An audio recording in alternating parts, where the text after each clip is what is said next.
Thanks, Greg. Yeah, and Mike and I realized at some point we needed to bring in some extra help. So I want to recognize, and he's unfortunately you didn't get him on the abstract here in terms of a co-author, but Jim Dubosky is a retired Fish and Wildlife Service biologist out of Colorado. And contrary to Walter says, we're not going to go into lunch. I'm hungry. I don't know about the rest of you, so we'll get through this. And I think everybody in the room probably recognizes the fact that when you're managing or conserving populations, measuring the abundance of that population, or having an estimate of that population is one of those standard things that we all kind of strive for. And again, what we're trying to do with an assessment of that population is looking at changes in habitat, population status, to various things, maybe even natural phenomenon that may occur, that we can kind of look at population demographics of that population and see what's going on and have a better understanding of what's going on with that particular population. And finally, too, I think in some surveys, when you look at wildlife populations, there's actually surveys out there that actually probably do more in terms of informing constituents than actually maybe going back through and trying to come back and looking at some population demographics or relating it back to that particular population. Since I am a professor, what I'd be telling my 433, my wildlife techniques class is there's a bunch of different ways of doing this, folks. We can go out and measure populations by actually going out and counting them. So we go out there and count the number of lakes, divide by two, or we can start looking at these density estimates. And there's other ways of doing it in terms of actually, it's been around for a long time, but Lincoln Peterson estimates where we're looking at banding or ringing data and kind of being able to estimate populations that way. So there's a lot of ways we can do this.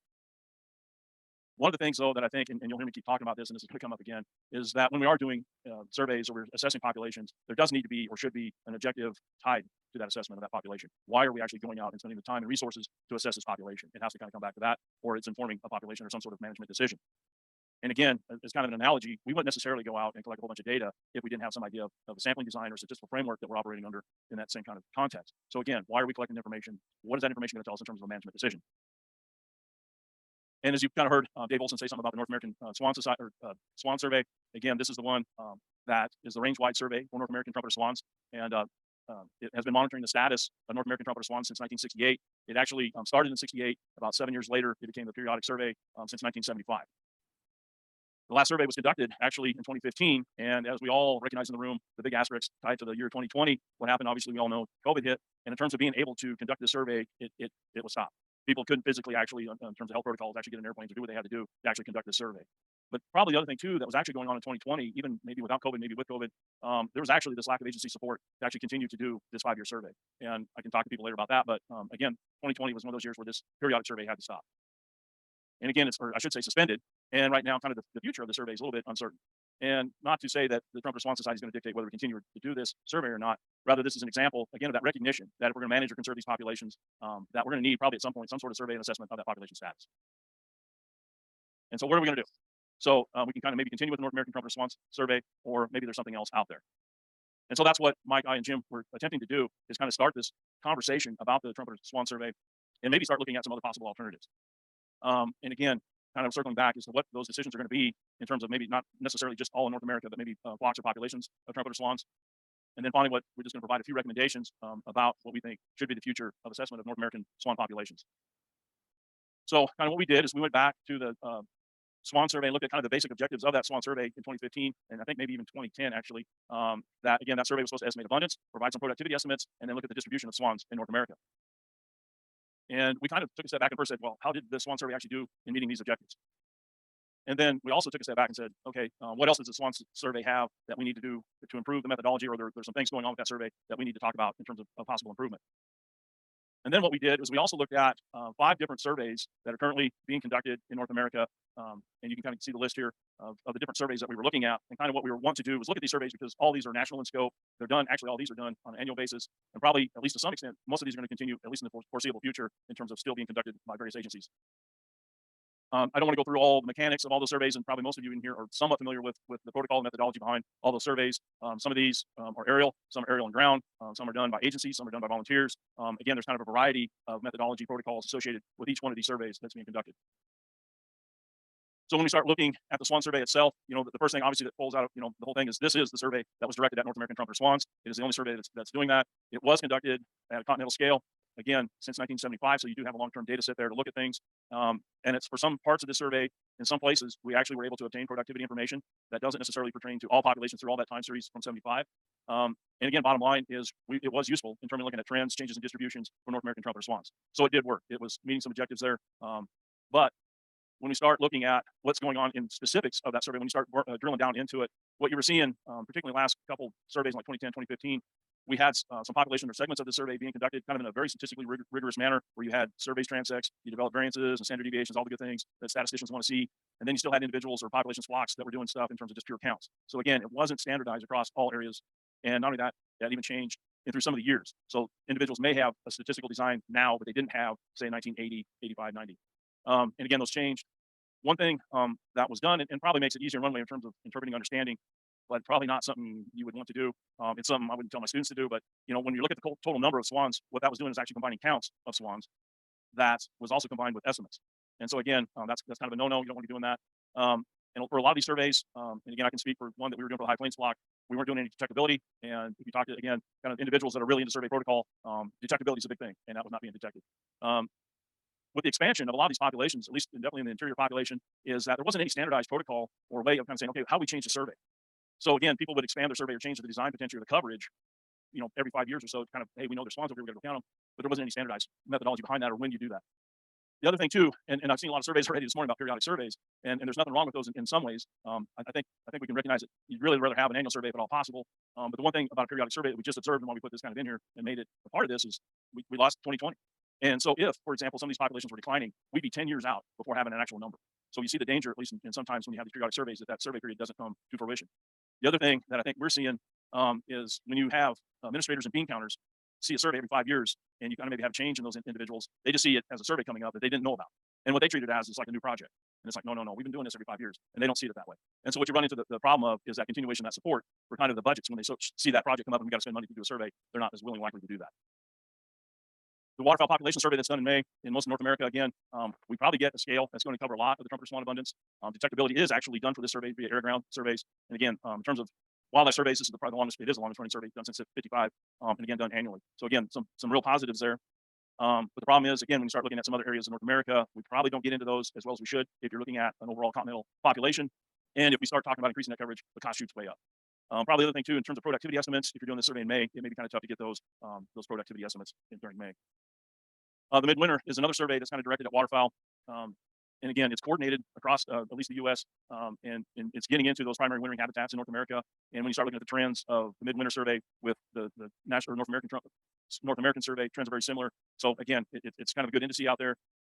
Probably even more so when you're talking midwinter and a lot of these things. Again, you're not talking detectability is out there, even kind of correcting for flock size and so forth when you're flying over flocks.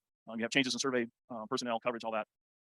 And also kind of what we've seen is kind of waning support in Atlantic and Pacific flyways in terms of doing the survey. I think even Mississippi flyway, we're starting to see a little bit of decline in support in cranking this thing out every year. So again, and for those that have ever flown one of these things, Yahoo, they're fun sometimes. And then probably the one thing in a lot of these surveys is that where tundras and trumpeters are counted together, there's not a lot of separation. And again, you're flying along at a couple hundred feet.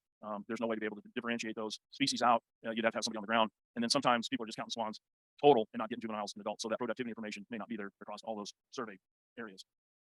The breeding bird survey, again, been going on, I think, since 1966. I remember right, long-term and annual survey. It is covered continentally, so it would cover, theoretically, all the trumpeter swan populations in North America. The other advantage here, it's low cost. It's all volunteers, more or less. So that's a big one. You're not getting out there with airplanes. And again, when you start looking, if you delve into breeding bird survey information, it's really easy to pick up trends. I think the one thing, I think it was in this one, I don't know, they've done a lot of work with trends for a lot of other bird species, but I think trumpeter swans are lagging a little bit behind in BBS, but that should change. But again, a lot of good work out there, and the breeding bird surveys use a lot for a lot of other bird species.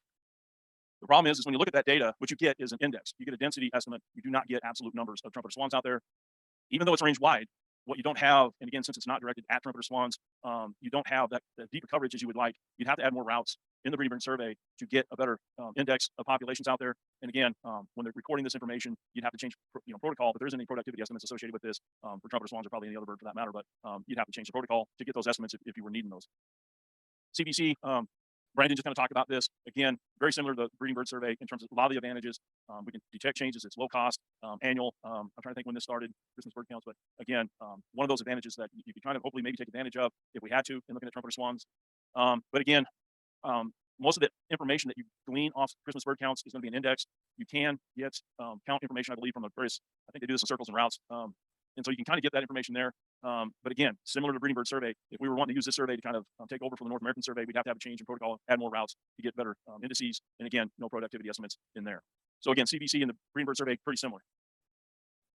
The one that has come on here in the last few years, that's a carryover from the other ones. This is what you get in trouble for copying and pasting.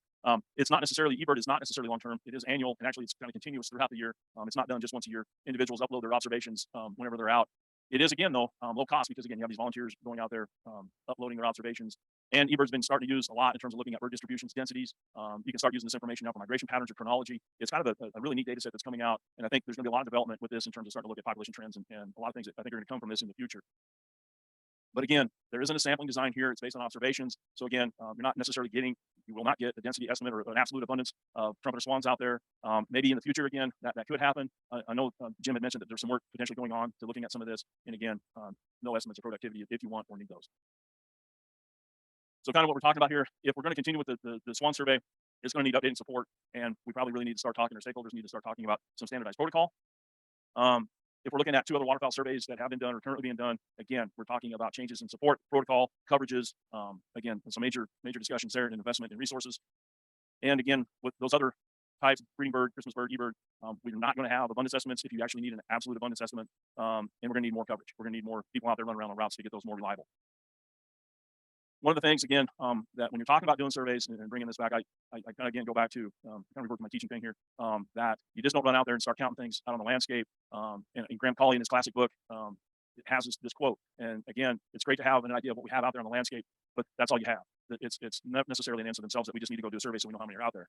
And so one thing I think Mike and Jim and I would recommend very first of all is that when we're starting to talk about looking at either North American survey or other surveys, is that we really need to have a very clear identification of what the objectives are and what is that information going to be used for in terms of informing a decision or assessing the population status. So there really has to be that objective behind your data collection effort. And again, I think with trumpeter swans in North America, we've seen the changes and most definitely in the interior population of what's gone on. And we've seen those changes, and we're seeing changes in conservation and management, environment. We're seeing habitats maybe disappear, change, birds showing up, a whole lot of things. And when you start seeing these changes in populations on a big scale, I think it does make everybody take a step back and say, okay, what do we need to do in terms of an assessment of this population? What do we need to do to monitor this population? And so to kind of circle back to the title of this whole talk, what I'd say, and I won't speak for Mike or Jim maybe, but I think in terms of its kind of current form, we probably are going to maybe we recommend that it's kind of put to bed and rest in peace. If we are going to continue with the North American Swan survey, I think there needs to be, and if we're going to resurrect it, so to speak, there definitely needs to be a changing status or how we do this and involve the survey to what we really need for a survey. And so kind of what we're maybe recommending is that we're probably looking at this thing not necessarily so much on a continental scale anymore, but the way population changes are occurring. And we've already kind of heard kind of some objectives maybe out there, not necessarily explicitly, but people have been talking like Dave Wilson and so forth. But I think there's going to become population or flock specific objectives. And so stakeholders within those populations or flocks are going to have to start assessing what they need from some sort of survey. So again, it's those stakeholders within those areas, and as Dave mentioned, for like the Rocky Mountain population and so forth, what do we need? Maybe they already have what they need. Maybe it's going to be as simple as that. And just from Dave's talk this morning, it sounds like it. But then Dave already mentioned, if you recall, something about talking to the Central Flyway and doing a survey, Dave, ain't going to happen. So sorry. But no, I mean, I think that's a prime example. And I'm glad, Dave, you kind of set me up, because there's an example of a changing status, changing population, and how do we adjust to that if we need to. And again, that essential information is going to be different for each one of these populations and flocks out there. And then do we need to actually get up in the air? How else can we assess these populations? How are we going to do it? And I think with that, I'll be happy to take any questions.